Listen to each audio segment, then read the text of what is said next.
Hi, everybody. I hope you all enjoy your lunch and join here.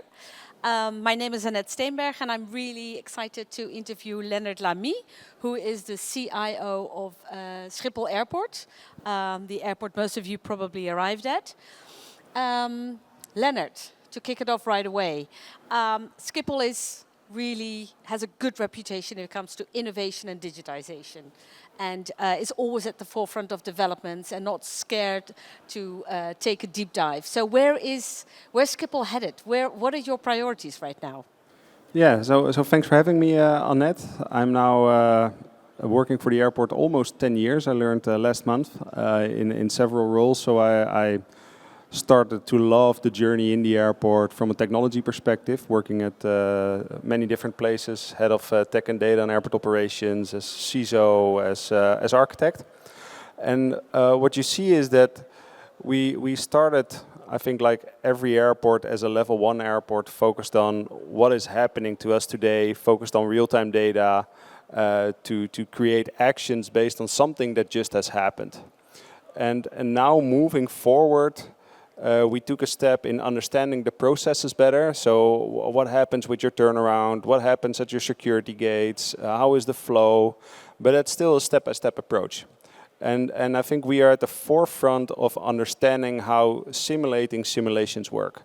So what does it mean if you move a plane arriving from the D pier towards the A pier, or the other way around? What does it do with your flow? What does it mean for your arrival patterns? What does it do with your border? And I think that we are at the forefront of understanding what it really means if you change something from a sector perspective. And that's quite an exciting ride. It's not an easy one. It takes quite a lot of time, but it is where we are going to. So you mentioned real-time data, which of course the opportunities are growing with this, but how is it important for you in managing the ecosystem at the airport? Yeah, so I'm not sure if everybody likes it, but I get really annoyed with real-time data because I do think that if things work like it was planned, then you don't need the real-time data. You need the real-time data only for incidents, and I rather don't have those. But that's always a big discussion with our COO, who tends to love real-time data because then you can see what's happening at that moment.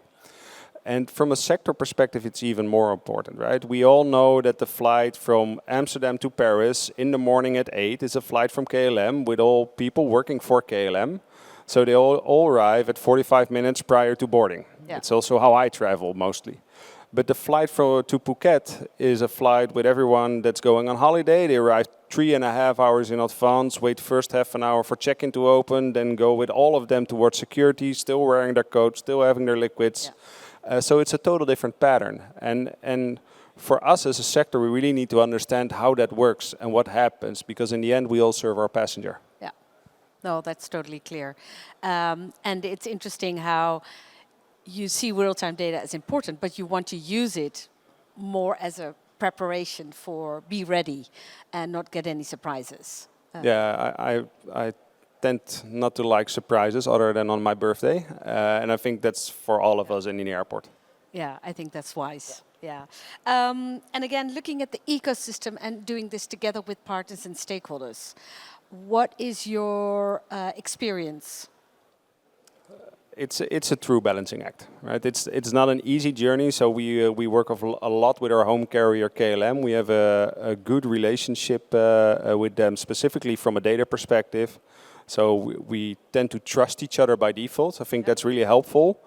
But it's not easy for 3 reasons. One is the technology perspective, right? Do we thoroughly understand what we mean with that specific part of data? And that's always a discussion because we see it every now and then a bit different than the airline. Interpretation of data. Interpretation, but also the quality. Yeah. When is it good enough to do what we are aiming for? I think the second part is that we also have some sensitive data, right? So you do need to trust each other, and are we willing to share everything or a certain part, and if it's then still good enough?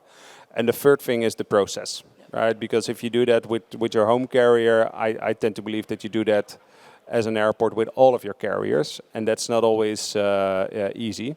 So if I ask for show-up profiles or how many passengers do you expect for a certain day, then we still have airlines that share a PDF handwritten, right? While we were expecting an API which automates it. And that's something which we have to take care of, and that takes quite a lot of time, but sharing the same ambition, I think, is a good starting point. Yeah, and there is still different levels of maturity digitally, with legacy present and partners and yourself as Schiphol taking leaps in innovation. Yeah, but we also have our own legacy. I rather call it heritage. Sounds a bit more nice, but Heritage. heritage, because Good. it brought us somewhere as well. Yeah. Right, we are replacing a lot of systems, and they brought us to where we are today. So I'm still mildly proud of it. Good. Schiphol is a major hub. You already mentioned many airlines, of course, a big home carrier, KLM, but many other airlines. And it's known to be a hub with a short connection, where, of course, you play a big role. Can you see improvements with digital opportunities?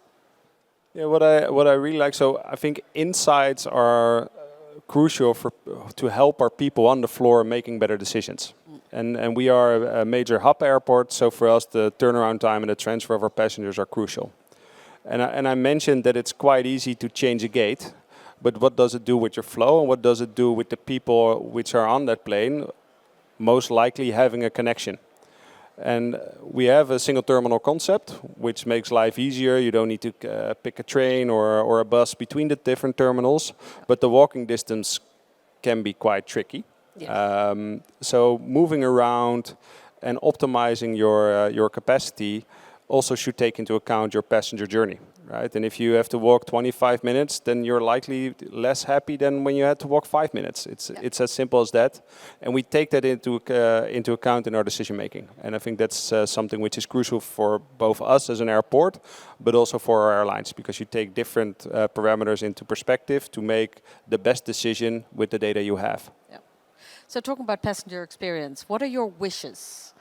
What do you need to really take big steps there and make it more seamless?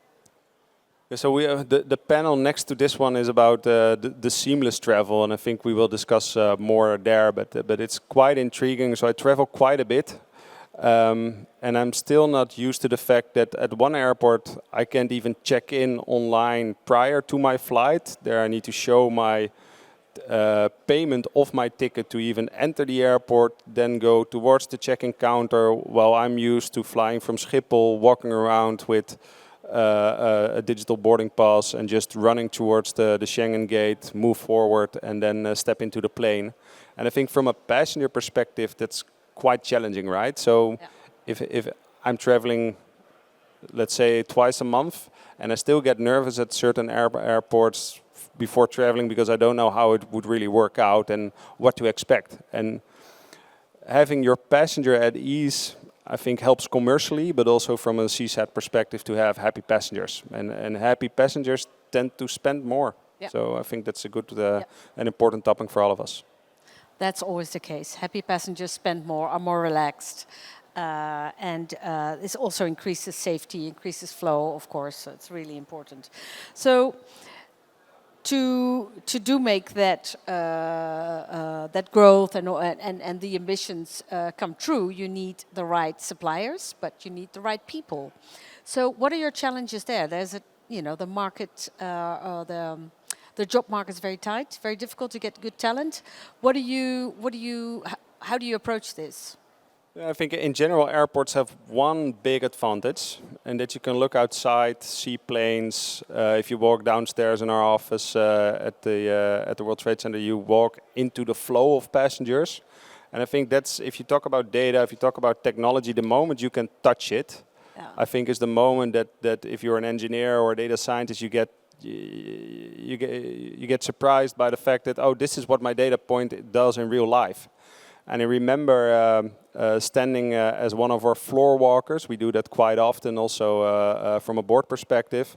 And I was standing with one of our data scientists, and he was looking around and said, they're like headless chickens. Everyone goes everywhere. Yeah, so welcome to your data point. So this is what we need to manage somehow. And I think that's something which we should definitely use in the war on talent. And in the same time, we should also understand what we don't need.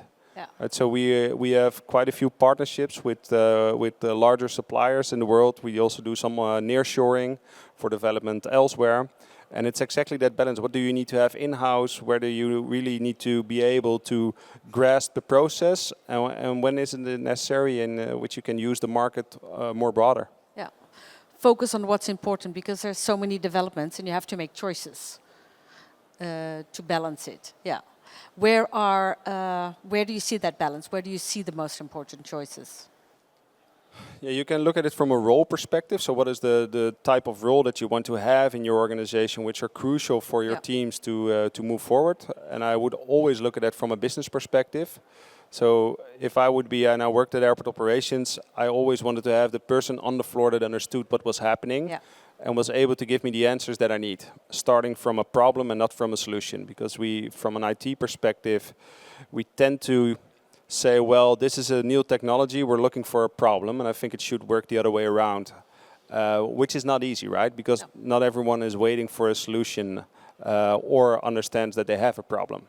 And we spend, for instance, a lot of time in the tower looking at our gate planning, hundreds of hours with the people to thoroughly understand what are they even doing.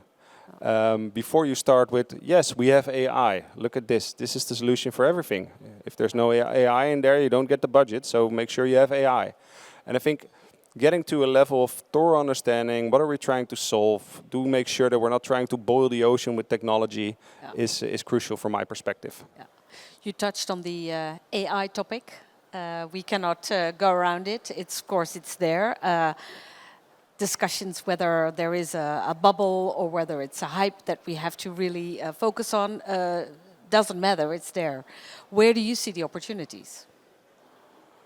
So I think it's, if you look at the, and I studied a bit of history about Industry 1.0 to 4.0, it was always focused on blue collar workers. And I think AI is the first part which will focus on white collar workers to get the data. And I like one of the solutions that the teams built on a hackathon. It's called Libro. And basically, Libro, it was the technology they used. But what I really like is that we have a lot of people working in our management control rooms. And they get incidents the whole day. And one of the challenging incidents was called the better plan. It's a plan where we need to have stretchers in the terminal and we need to know where to place them.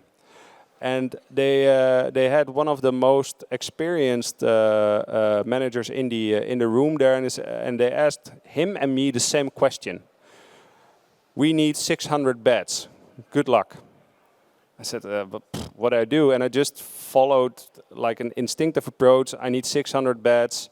Where do I put them? And we used AI to index everything, and the other person did it the old-fashioned way, looking up at SharePoint, trying to control find in 70 documents, trying to figure out where is bad the right word, do I need a different word? Oh, it also looks at different words where bad is part of, so that's not helpful. And I had it in 30 seconds due to my lack of typing skills, because I could have been much faster. Yeah. And I think that's how we can truly help people, and that's the starting point. And I think if you do that in an operational context, it's so much more impact in your organization, and I think it's crucial. So this is the BADS, of course, refers to disruption management, I guess. So you see a big opportunity there. Yeah, because I don't know how it works for you, but when we are in crisis, I'm not always able to think as good as I would love to. And if you then just simply follow the process, because that's how we train people, right? Follow the process. That's what caretakers do. That's what we all should do in a crisis. I think that's crucial because you help people in the moment that they desperately need it. Yeah. So yeah, rounding up.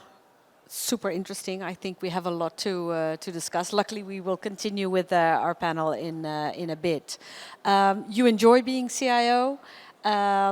What is it you look forward to in the near future? Well, I think making visible and valuable impact on operations is really driving me, being crisp and clear. So this is what we thought about. This is how we looked at the problem. Having a team with is focused on the problem and not on what am I adding there, and then delivering something which makes the life of a passenger more easy. I think that's something that really makes me tick, and I think then an airport is a great environment to be in. I think Schiphol is happy to have you. I hope so. Thank you so much. Great round of applause. Thank you. For Lennert. Thank you.